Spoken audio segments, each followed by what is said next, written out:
people think of Tommy Douglas as the almost like the primary individual, that person that led the charge, let's say, for Medicare in Canada.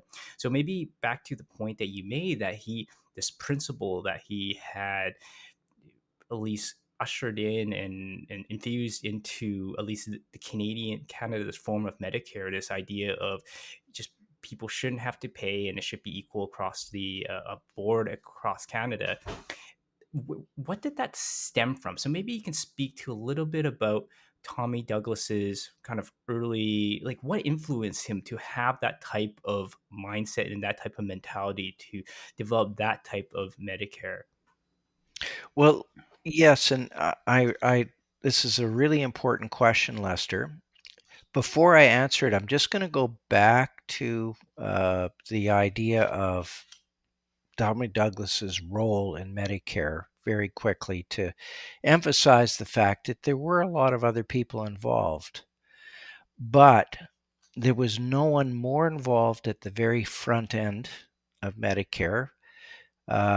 He developed the first program of universal hospital coverage right after the Second World War in Saskatchewan that became the model for the rest of Canada. And the rest of Medicare, including its extension to medical care or physician services, was based upon that model. Second of all, he was the only individual that was involved from the 1940s right up until he died in the 1980s. Others were involved, but only for specific periods. He was involved throughout the evolution of Medicare in Canada, which was a 50-year evolution. It wasn't an overnight thing. And so that's why I pick him out as the central figure in this.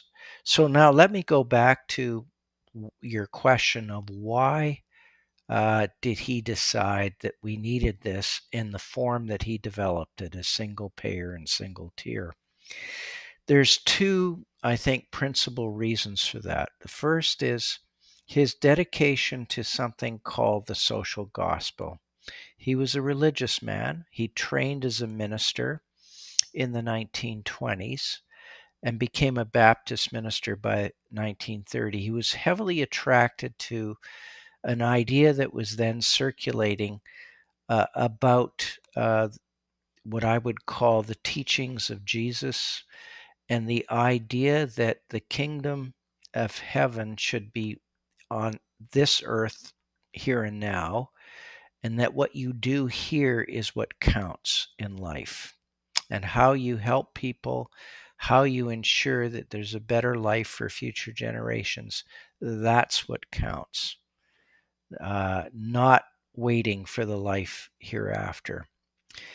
The Baptist church, like many of the Protestant churches of the time, were divided between a so-called progressive wing that adopted these attitudes and I would say more conservative wings of the church that basically said that you shouldn't get involved in such issues as dealing with public policy and what's right and what's wrong here on this earth, because that's getting yourself into politics. And politics should be a different realm, and that's not a realm for the religious. Douglas disagreed with that completely and felt that it was very important that he needed to take a stand on these issues. The second, though, was the Great Depression itself, which began in 1929 with the stock market collapse. And it hit particularly hard in the area that he was working as a minister in southern Saskatchewan, in a little place called Weyburn. And he could see the human devastation that the Great Depression and years of prolonged drought caused to the people that he ministered to. He could see the damage that was being done to farm families, to small businesses in Weyburn. He could see the damage that was being done to the hospital that could barely keep its doors open because there were no longer people were no longer able to pay to get care, to doctors who were no longer able to have people pay their bills, and then to people who avoided going to see doctors and going to hospitals because they couldn't afford to pay.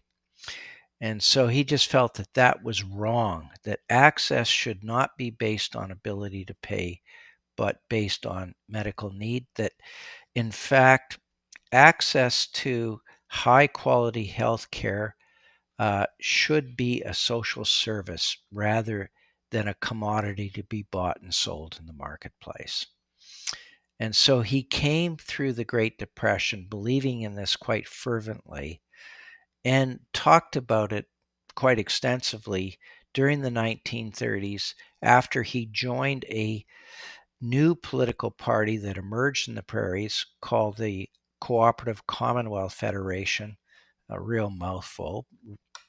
Everybody calls it the CCF, but it was a so-called socialist or social democratic party that was dedicated to reform.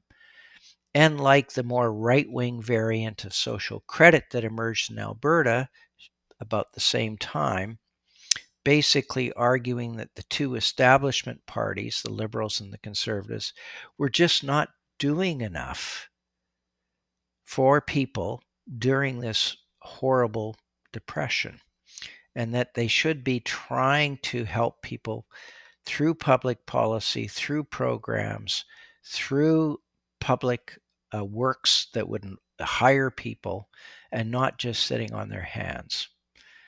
And so the party that he joined fervently believed in what they then called socialized medicine. But really, what they were talking about most of the time was universal health coverage, and they wanted it to be comprehensive.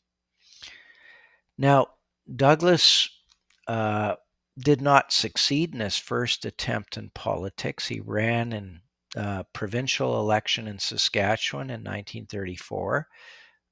He didn't do very well, but he learned a lot of lessons. And then when he ran for a federal seat in 1935, he was successful and became a member of parliament.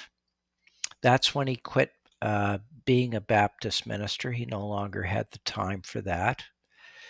And he spent years in Ottawa, but he came back to Saskatchewan to become the provincial leader of the CCF, thinking that this would be the place where the CCF could actually win government and begin to do things rather than simply criticizing the governments in power for not doing enough. So that's why he came back in 1942, became leader, and prepared the party and the MLAs for election, and they won a massive victory in 1944. And the platform was very clear. They would introduce a system of comprehensive health coverage. That's what he intended to do. And at the time, he thought the federal government would help out. And now I'm getting far beyond the story that you want me to tell right now, but that's when it all began.